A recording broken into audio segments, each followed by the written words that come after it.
The bruises were always in places no one could see. Clara Whitfield had learned that lesson quickly, in the first year of her marriage to Douglas, when a particularly bad night left marks along her ribs that ached for 3 weeks straight. He was careful like that. Precise, even. Douglas Whitfield was a respected man in the small Wyoming town of Hollow Creek. He owned the only hardware store, served on the church board, and shook hands with the sheriff every Sunday after service. Nobody saw the monster behind the smile. Nobody except Clara. She had married him at 22, fresh out of a difficult upbringing, believing she was escaping one kind of pain for something better. She was wrong. Within 6 months, the shouting began. Within a year, the shouting turned physical.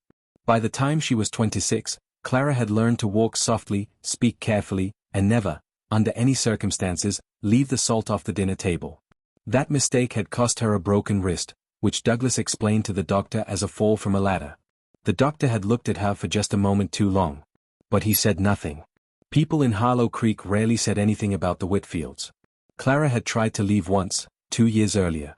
She had packed a small bag on a Tuesday afternoon while Douglas was at the store. She made it as far as the edge of town before his truck appeared in her rearview mirror. He didn't yell that night. He didn't need to. He simply sat across from her at the kitchen table, folded his hands together, and told her in a very quiet voice exactly what he would do if she ever tried again. The words were measured, calm, and absolutely terrifying. She believed every single one of them. So she stayed. She cooked his meals, cleaned his house, smiled at his customers when they came by, and carried her secret like a stone in her chest. Some mornings, she stood at the kitchen window and watched the open land stretching toward the hills in the distance and wondered if there was any world beyond Douglas Whitfield that still had a place for her. The town of Hollow Creek sat just 40 miles from the edge of the Pine Ridge Reservation, and Clara had grown up hearing stories, most of them unkind and wrong, about the Lakota people who lived there. Douglas especially had opinions. Loud ones. He used words that made her stomach turn, though she had learned not to flinch. Flinching led to questions, and questions led to consequences. But one afternoon in early October, when Douglas had driven to Casper for a supply run and left her with a list of chores and a warning, something shifted. Clara had been sweeping the porch when a truck pulled up to the hardware store next door, a tall, dark-haired man she had never seen before. He wore a worn flannel shirt and moved with a kind of quiet steadiness that caught her eye. He looked at her for just a second. Not in the way men sometimes looked at her, like a possession or a problem. He looked at her like she was a person. It was such a small thing. A glance that lasted barely 2 seconds. But Clara felt it settle somewhere deep inside her, like a key turning in a lock she hadn't known was there. She didn't know his name yet. She didn't know that this stranger would change everything. She only knew that for the first time in years, someone had looked at her, really looked, and she had not felt afraid. That evening, Douglas came home from Casper in a dark mood. Dinner was wrong. The house was wrong. She was wrong. Clara lay awake afterward in the dark, pressing a cold cloth to her cheek, staring at the ceiling and thinking about the man with the quiet eyes. She thought, whoever he is, I hope he comes back. She thought, I need to get out before there is nothing left of me to save. She thought both of these things at exactly the same time, and for once, she let herself believe that maybe, just maybe, they were connected. His name was Joseph Standing Elk, and he had come to Hollow Creek for lumber. That was the whole of it, at least on the surface. He needed cedar planks for a sweat lodge he was rebuilding on the reservation, and the nearest supplier who had the right grade of wood happened to be in town. It was a practical errand. Nothing more. But Joseph had learned, in his 43 years of living, that practical errands sometimes had a way of becoming something else entirely. He had noticed the woman on the porch the moment he stepped out of his truck. Not because she was beautiful, though she was, but because of the way she was standing. Perfectly still. Perfectly positioned. Like someone who had practiced being invisible and was very good at it. He recognized that posture with a heaviness in his chest. He had seen it before, in his sister, years ago, before she finally found the courage to leave a man who used his fists like punctuation. Joseph said nothing to the woman that day. He bought his lumber, loaded his truck, and drove back toward the reservation as the afternoon sun dropped toward the hills. But her face stayed with him, pale, watchful, a bruise yellowing just beneath her left eye that she had tried to cover with something powdery and beige. He told himself it was not his business. He had enough of his own. Joseph Standing Elk was a respected figure among his people, though he carried the title with reluctance. He had served 2 terms on the tribal council and had spent the better part of a decade working on land rights disputes, educational funding, and the quiet, grinding work of keeping a community together against forces that always seemed to be pulling it apart. He was not a man who looked for trouble. But he was also not a man who could unsee what he had seen. A week passed. Then 2. He returned to Harlow Creek for fencing wire and found himself pulling into the hardware store parking lot again. This time, the woman was inside, behind the counter. The man she was with, her husband, Joseph assumed, was a wide-shouldered, red-faced man with the kind of smile that didn't reach his eyes.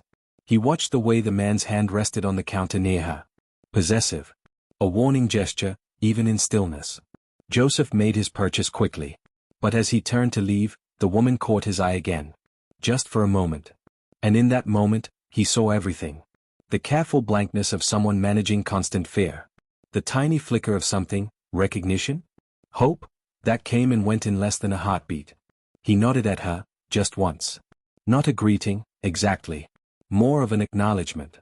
I see you. You are real. You matter. He walked out before the husband could register the exchange. In the days that followed, Joseph did something he rarely did. He asked around. Not obviously, not in a way that would cause problems. He had an old acquaintance in Harlow Creek, a mechanic named Pete who knew everyone's business and kept most of it to himself. Over coffee at the diner on Route 9, Pete filled in the picture with sad, quiet words. Douglas Whitfield. Everyone knew. Nobody said. The sheriff was friendly with Douglas. The pastor was friendly with Douglas. The whole town had built a comfortable silence around what happened inside that house, and they had maintained it for years. She's got no family close by, Pete said, wrapping both hands around his mug. Grew up in foster care, I think. No one's really looking out for her. Joseph drove home that evening with a heaviness that settled into his bones. He had a meeting the next morning, a call with a water rights attorney, 3 families waiting on housing applications. He had responsibilities that stretched in every direction. He had every reason to stay out of a situation that wasn't his. He pulled off the road at the top of a hill and sat for a long time, watching the last color drain out of the sky. He thought about his grandmother, who had told him as a boy that the measure of a person was not what they did when it was easy, but what they did when it was hard and the cost was real. He thought about the woman's eyes. The flicker. The blankness. He pulled back onto the road and drove home. But something had already been decided, somewhere below the level of words. He would go back to Harlow Creek. And this time, he would not simply buy lumber and leave. It started with a piece of paper slipped under the door of the hardware store.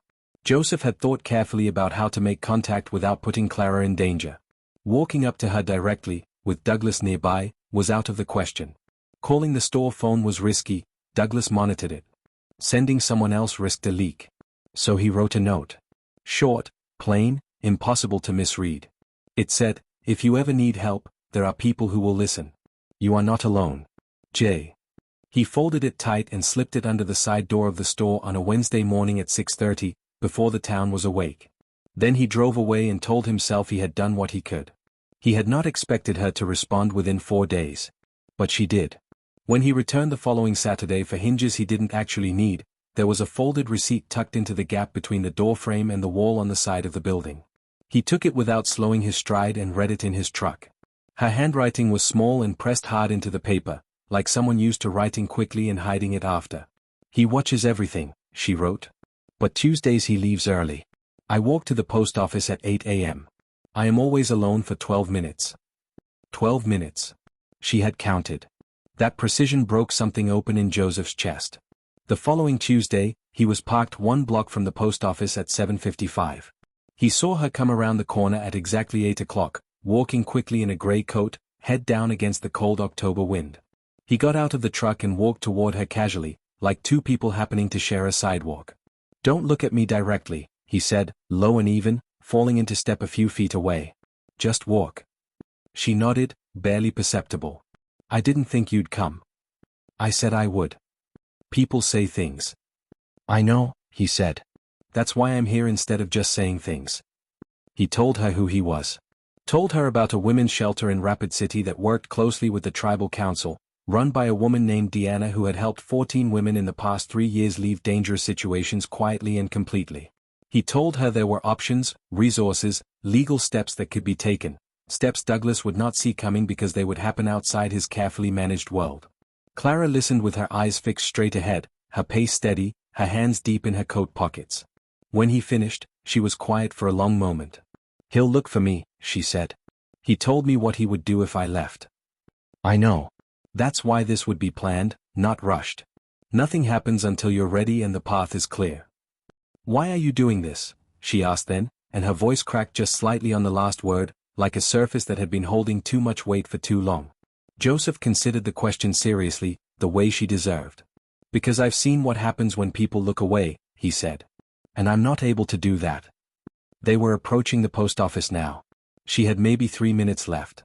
"I need to think," she said. "Take all the time you need. I'll be back next Tuesday." She nodded and walked up the post office steps without looking back. Joseph returned to his truck and sat quietly for a moment, watching the street. A patrol car rolled slowly past. The deputy at the wheel gave the truck a long, evaluating look. Joseph held his gaze, calm and still, until the car moved on. He drove out of town and called Deanna before he hit the highway. He explained the situation in broad strokes. She asked the right questions. Did the woman have ID? Any money? Children? Did she understand the risk of a partial plan? No children.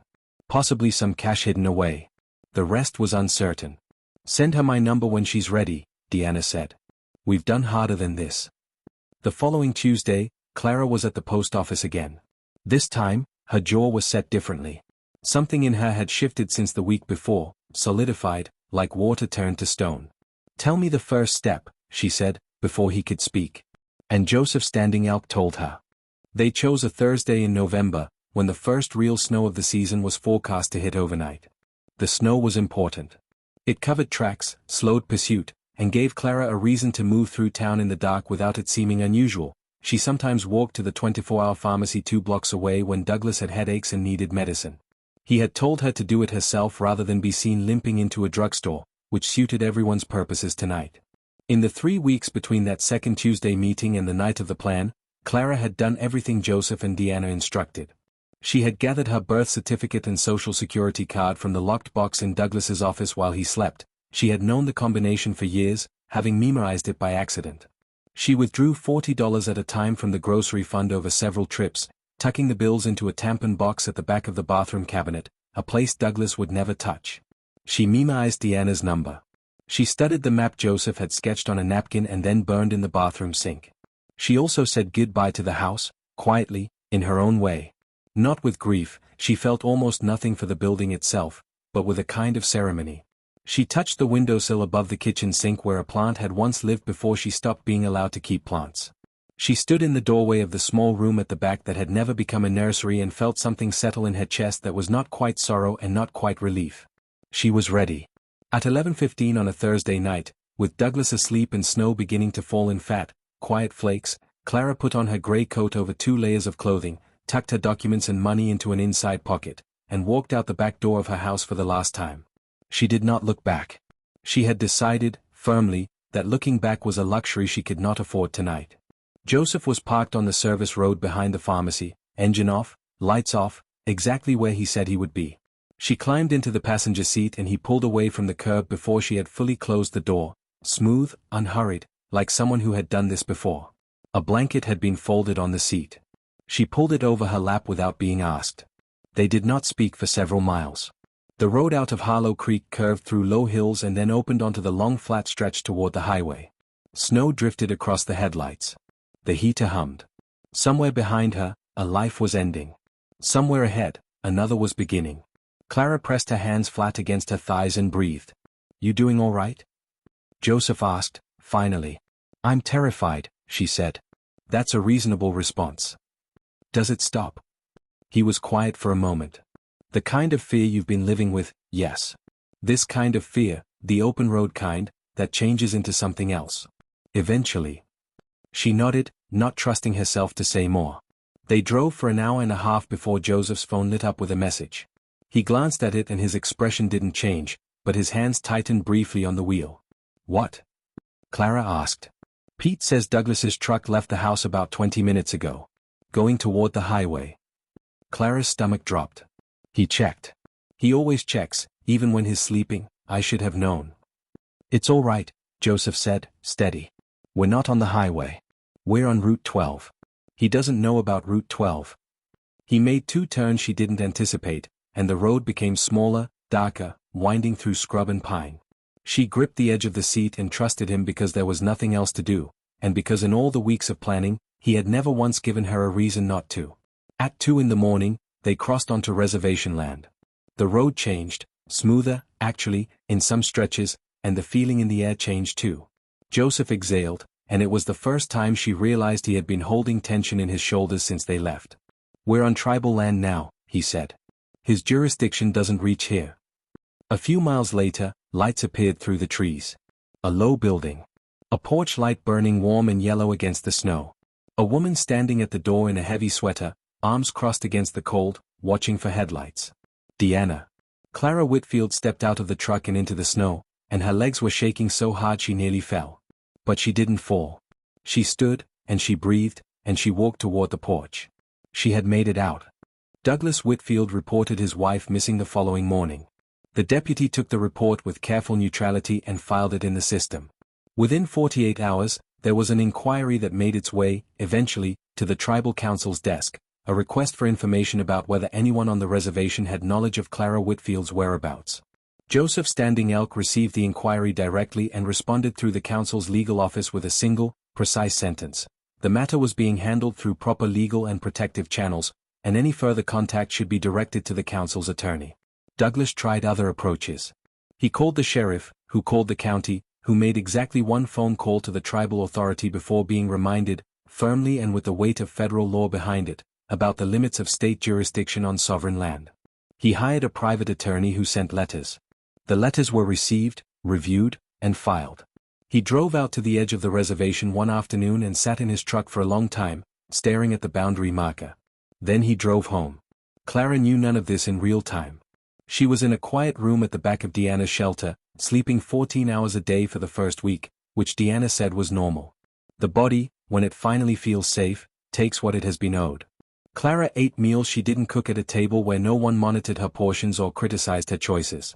She sat in group sessions with other women and listened more than she spoke. She called no one from her old life because there was no one from her old life who had helped her. Deanna connected her with a lawyer who specialized in protective orders and divorce proceedings across state and tribal lines. It was complex paperwork, but it moved. Joseph testified in a written affidavit about what he had observed in Hollow Creek: the bruising, the controlled posture, the fear that was visible even to a stranger's eyes. He was careful, specific, and unemotional in his language, and it was more devastating for it. The protective order came through in December. The divorce filing followed in January. Douglas contested it, then didn't, then hired a new attorney, then ran out of leverage. By March, Clara Whitfield had her freedom on paper and was sitting in a small apartment in Rapid City that Deanna's organization had helped her lease, working part-time at a bakery and attending community college 2 evenings a week. She was studying to become a paralegal. She had read about the law more in 4 months than in all her previous years, and she found, to her quiet surprise, that it made her furious and fascinated in equal measure. She wanted to understand how systems worked. She wanted to know how to use them for people who had none of Joseph's connections, none of Deanna's resources, none of the luck she now understood she had been given. Joseph visited twice during those months. He was not there as anything other than what he had been from the beginning, someone who had seen her and chosen not to look away. They drank coffee and talked about ordinary things. He told her about the water rights case, which had moved forward. She told him about the law class, which was harder than she expected and which she was passing anyway. There was no debt between them, no drama, just two people who had been in a difficult situation together and had come out the other side as something like friends. On a warm afternoon in April, Clara drove herself back to the edge of Hollow Creek. Not to the house, she had no interest in the house. She parked on the hill above the town and looked down at the grid of small buildings, the water tower, the steeple of the church where Douglas still shook the pastor's hand every Sunday. She sat for a long time. She had expected to feel something sharp. Anger, maybe, or a dark satisfaction. Instead she felt something quieter, a kind of clear-eyed distance, as if Hollow Creek were a place she had read about in a book rather than lived inside for years. It had no hold on her anymore. It was just geography. She thought about the woman who had stood on that porch, invisible and aching, watching a stranger unload lumber and daring, for one trembling second, to feel seen. That woman had survived. She had done more than survive. She had planned, moved, chosen, rebuilt. She was still building. Clara started the car, pulled onto the highway, and drove back toward Rapid City without looking in the rearview mirror. The road ahead was long and wide and completely, beautifully hers. She pressed her foot to the gas and let the distance grow. End of story.